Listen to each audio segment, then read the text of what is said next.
warahmatullahi wabarakatuh. Anda semua, alhamdulillah kita bertemu kembali di pembelajaran PAI kali ini.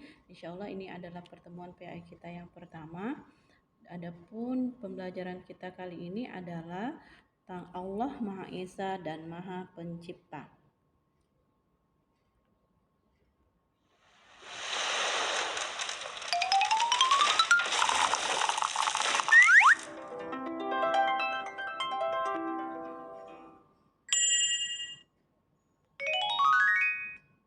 Surah Al-Ikhlas. Bismillahirrahmanirrahim. Dengan menyebut nama Allah yang Maha Pemurah lagi Maha Penyayang. Qul huwallahu ahad. Katakanlah, dialah Allah yang Maha Esa. Allahus Samad. Allah adalah Tuhan yang bergantung kepadanya segala sesuatu. Lam yalid wa lam yulad. Dia tiada beranak dan tiada pula diperanakan. Wa lam yakul lahu kufuwan ahad. Dan tidak ada seorang pun yang setara dengan dia.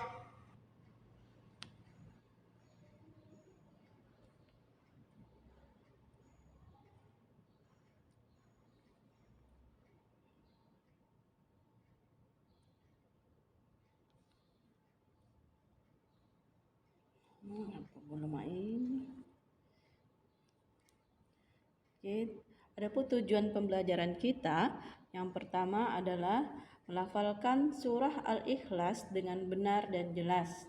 Yang kedua, mengetahui bahwa alam semesta diciptakan oleh Allah Subhanahu wa taala.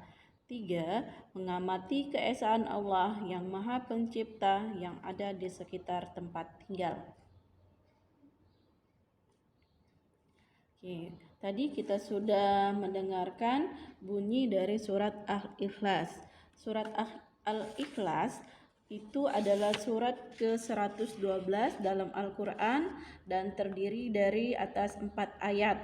Ya, surat Al-Ikhlas juga menjelaskan tentang keesaan Allah Subhanahu wa taala. Jadi di sini kandungan surat Al-Ikhlas itu adalah bahwa Allah itu Maha Esa atau tunggal, baik dalam zat atau sifatnya, tiada Tuhan selain Dia. Allah tidak bergantung dan membutuhkan bantuan dari siapapun dalam mengatur alam semesta ini. 3. Allah tidak beranak dan tidak pula diperanakkan. Maksudnya adalah Allah tidak mengangkat seorang anak pun, tidak pula menjadi anak bagi selainnya. Ya, jadi Allah itu Maha Esa, ya, tunggal, tidak beranak dan tidak pula diperanakkan. Nah, Allah Maha Esa, ya, tadi sudah kita bahas bahwa Allah Maha Esa itu artinya adalah Allah itu satu atau tunggal. Allah tidak serupa dan sepadan dengan makhluknya. Allah tidak memiliki sekutu dalam menguasai alam semesta ini. Allah akan senang ketika ada hambanya yang bergantung pada Dia. Allah tidak beranak dan tidak pula diperanakkan. Artinya Allah tidak mengangkat anak seorang pun, tidak pula menjadi anak bagi selainnya. Ya, jadi di sini Allah itu hanya ada satu, tidak dua, tidak tiga, tetapi hanya ada satu. Dialah Allah Maha Esa, Allah Subhanahu wa taala. Allah melarang kita untuk sujud selain padanya. Misalnya sujud kepada matahari, bulan, api, dan sesembahan yang dibuat oleh manusia. Karena itu termasuk ke dalam dosa besar, yaitu musyrik. Musyrik adalah orang yang bersujud selain kepada Allah. Ini termasuk dalam dosa besar. Jadi Allah sangat murka kepada orang-orang yang menyekutukannya, yaitu orang-orang yang menduakan Allah. Allah Maha Pencipta. Ya, sebagaimana dijelaskan dalam surat Hud ayat 7 yang artinya, dan dialah yang menciptakan langit dan bumi dalam 6 masa dan arsy-Nya di atas air, agar dia menguji siapakah di antara kamu yang lebih baik amalnya. Yang pertama, berarti Allah itu diciptakannya langit, bumi, dan seisinya, yakni matahari, galaksi, binatang, tumbuhan, gunung, lautan, sungai, dan sebagainya.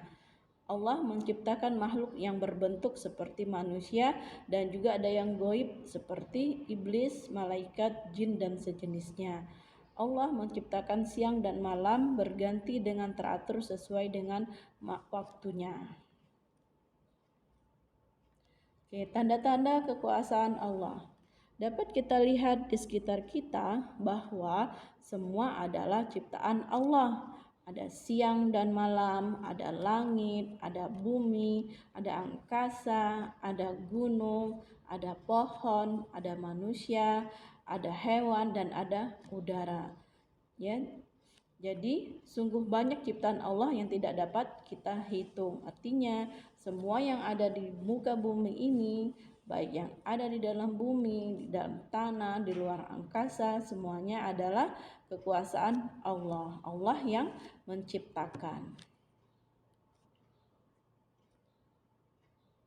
Nah, kita sebagai manusia wajib bersyukur kepada Allah Subhanahu wa taala. Bagaimana caranya? Caranya dengan cara menaati perintah Allah dan beribadah kepadanya serta menjauhi semua larangannya. Ya, itu adalah tanda bahwa kita bersyukur kepada Allah.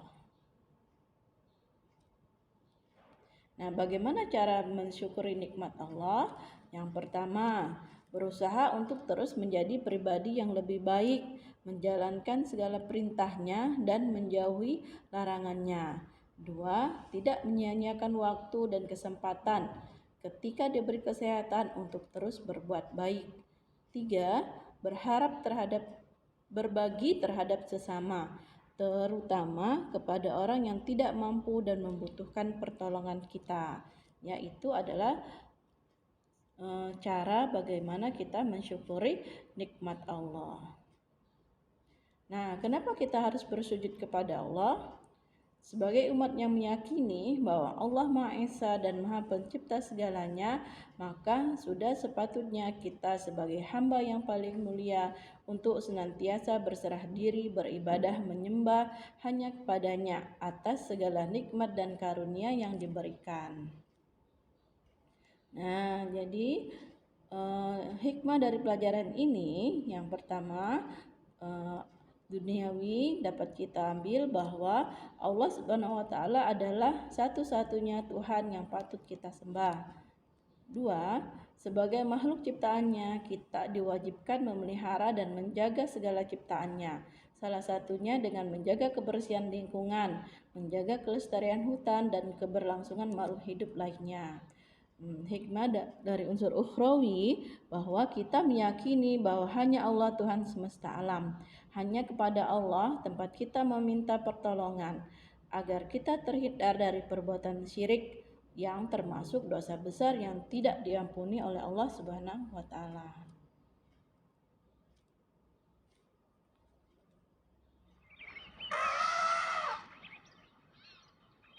Lihat matahari, lihatlah langit, lihatlah burung terbang sangat tinggi, lihatlah bintang bersinar terang di tengah malam. Oh lihat, ada bintang jatuh. Pernahkah kau bertanya siapa yang ciptakan ini, siapa yang ciptakan itu? Allah ciptakan segalanya.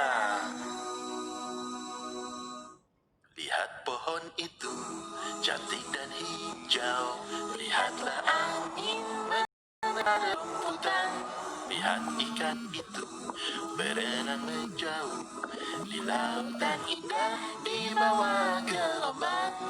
Pernahkah kau bertanya siapa yang ciptakan ini, siapa yang ciptakan itu? Allah ciptakan segalanya.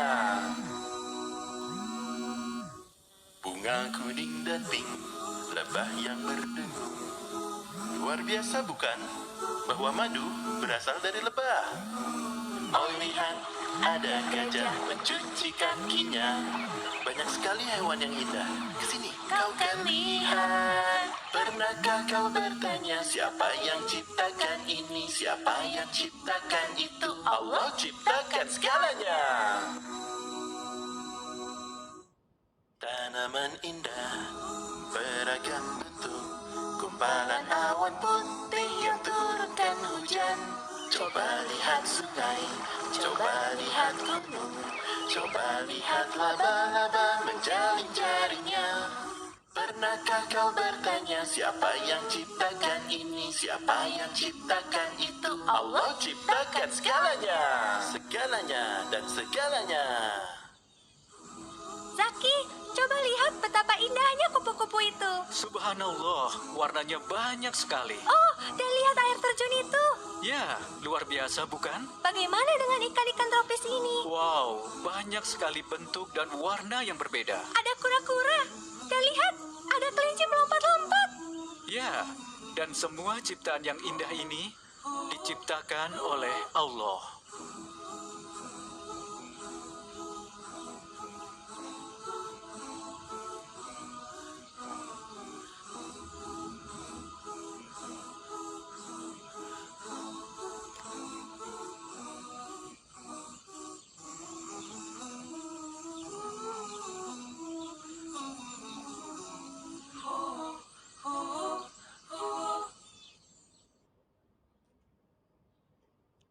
Oke, sekian dari Bunda.